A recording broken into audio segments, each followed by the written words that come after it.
What's up, Painless Flipping podcast listeners? Before we dive into today's episode, I've got something special for you. Recently, I had the pleasure of joining an amazing podcast, and I wanted to share that conversation with you all. It's a fantastic discussion you won't want to miss. So without further ado, let's jump into that crossover episode and hear what we had to say. Enjoy. Hey guys, what's going on? It's Nathan Payne, and we got my man Dylan Rogers. What's up, Dylan? Hey, how's it going, man? So guys, everybody that's watching, this is the batch call. This is where we kind of show people how to use batch to get deals. And guys, I've been getting a ton of questions right now about like solar, like liens, right? Like, what do you do if a seller has solar panels on their house and it's not paid off, right? And Dylan, have you ever experienced that? Like, bought a house from someone that had solar on it? I actually have not. Okay. Dude, it gets kind of crazy. Okay. So what I'm going to do today is I'm going to show you guys that usually if there's a lien on a house, BatchLeads can tell you that, like, if there is one, right? And that usually you're able to ask sellers about that and find out, hey, I see there's a lien, like what's going on. Okay. So I'm going to show you guys where to find that in BatchLeads and how that maybe can help you with negotiations. Okay. And I'm going to tell you guys how to overcome a seller having a solar lien and you wanting to buy their house for cash.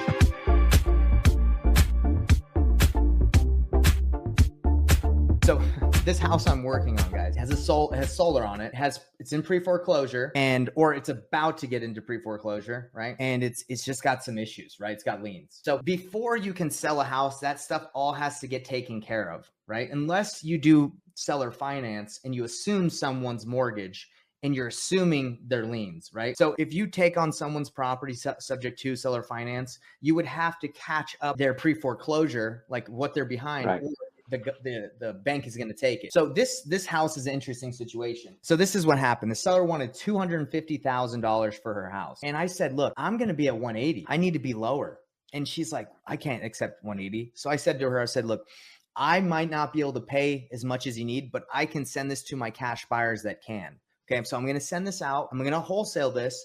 And if I'm going to bring you all the offers and you can accept one. So I told the seller I was going to wholesale it. So now she's messaging me and like, hey, I'm seeing someone came to me and said that you're trying to sell my house for lower than what we agreed. So she's kind of like, what's going on? So I'm going to call her and explain to her what I'm doing. So you type in the address and then the details of the property come up. You go to details and then you see under distress indicators that it says it's not an active pre-foreclosure, but that's not necessarily true because it's about to happen, right? So It's about to get triggered. And then the property liens, it says yes. So it doesn't really tell you what the lien is. In this case, it's, they have a couple, and then you have divorce, not getting divorced, no bankruptcy. So the cool thing about Batch is it not only tells you the owner that we're dealing with, how long he's owned it. So when I talk to the seller, so there's two things that can happen if there's a solar. Most people will want they just want to buy it out. The other situation is leave the solar in place, and then the person that takes over the mortgage rents out the property, keeps the solar in place, keeps making the solar payments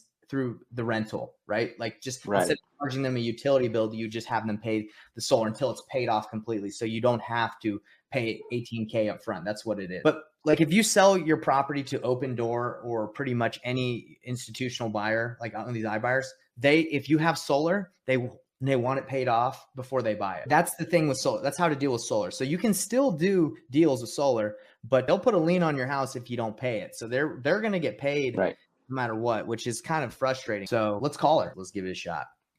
Right. You hear that? Yep. Okay.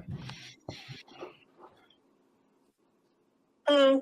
Hi, Anita. How are you? Heading home. How was vacation? It was okay. Okay. Well, hey, I hate to worry you. I feel like, you've been sending some texts, like maybe you might be concerned about some stuff. So I want to just call you and clear it up, right? Well, let me explain I'm not a wholesaler. I wholesale. And what that means is I buy properties and I flip them.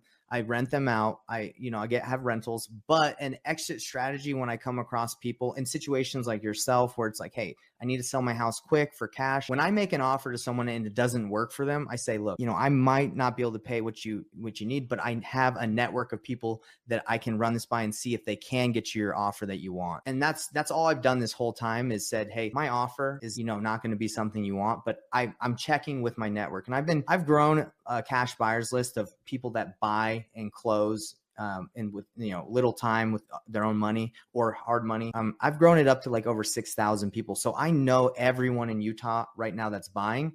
And I'll tell you right now, a lot of people are not buying. They're nervous because of the interest rates. They don't know if they're going to buy your house, for example, and then it's going to be worth less when the feds increase the interest rate. So that's what I've been doing. It's just that when I got the phone call or the text today, he texted me and said, Karen saw about your house and wanting to know if you're going with that or what.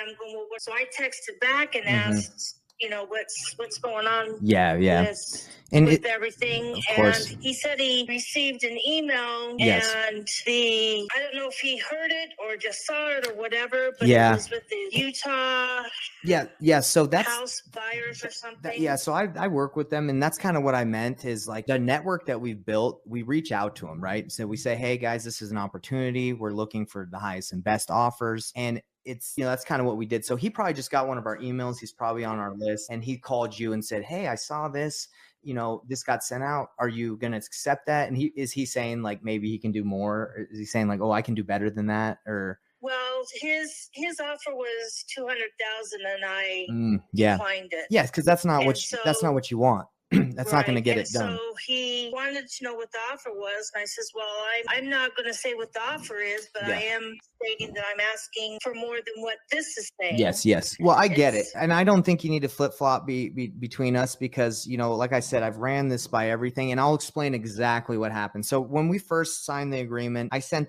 your home out for about $235 because I wanted to try and get as much as I could for you, right? So we've had, we've probably talked to several people, and what's going on is, some people have seen the house. Some people just don't even want to make an offer because of the condition. So what's happening is I think the best cash offer that we have currently at this moment was like 205. Then someone came in at 185 and we're like, that's not going to work for her. Not even close. And I know according to what we talked about, 205 doesn't even work for you. So we're trying to negotiate with someone right now who is willing to take over the mortgage, right? Like we talked about, to assume the mortgage and get you your equity, what you're looking for up front. So it's not that, we haven't been trying to get it. We're just working with what we have. And unfortunately, the market, the buyers are just kind of scared right now. Cash buyers are like, hey, you know what? We don't know what's going to happen. And what we thought is originally we sent it out for a lot, didn't get a lot of interest. So then we sent it out for less, like he said, 200,000, not saying, hey, you have to buy it, everybody, or I'm going to make you do it. I just sent it out for less because I thought maybe by sending out for less, we'll get a bidding war. We'll say, okay, this is low enough where people will say, okay, I'm interested. Let me start making an offer, and then we could bid people up, right? So that was the strategy. And I'm sorry if, maybe I didn't explain all this to you fully, but it's just really psychology and trying to go high and then,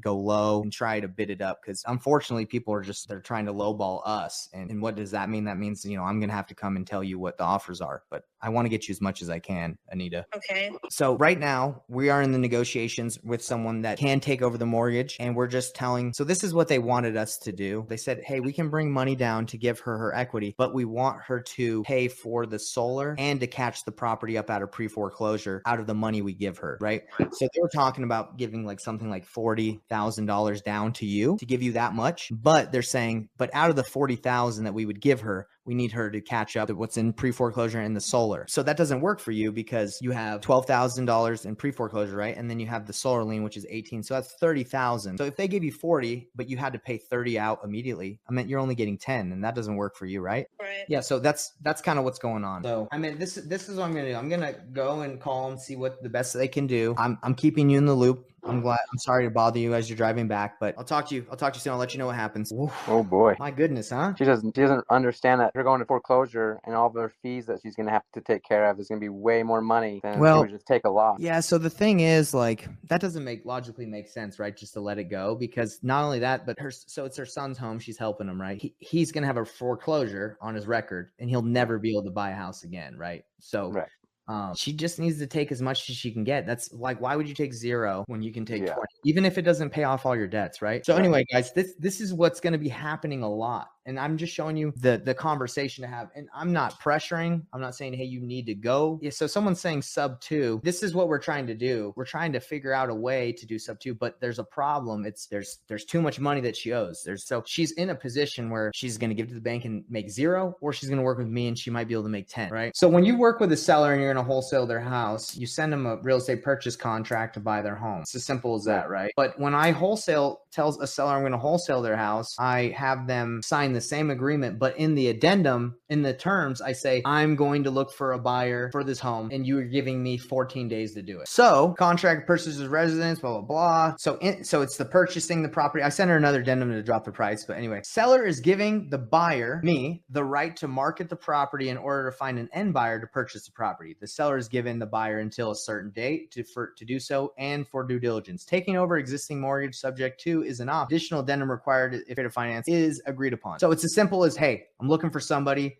to get you this price. I come back, say, hey, unfortunately, nobody wants to buy your house at that price. These are the offers on the table. You want to take it or leave it, because this is the best we can do. Perfect. Cool, guys. Well, this call has been brought to you by Batch, and I know I combined the Batch and what I'm doing, but this is implementation. This is what people need to see. They need to see the raw, the dirty, because I can just sit there and say, call a title company, or I can do it and you guys can see it.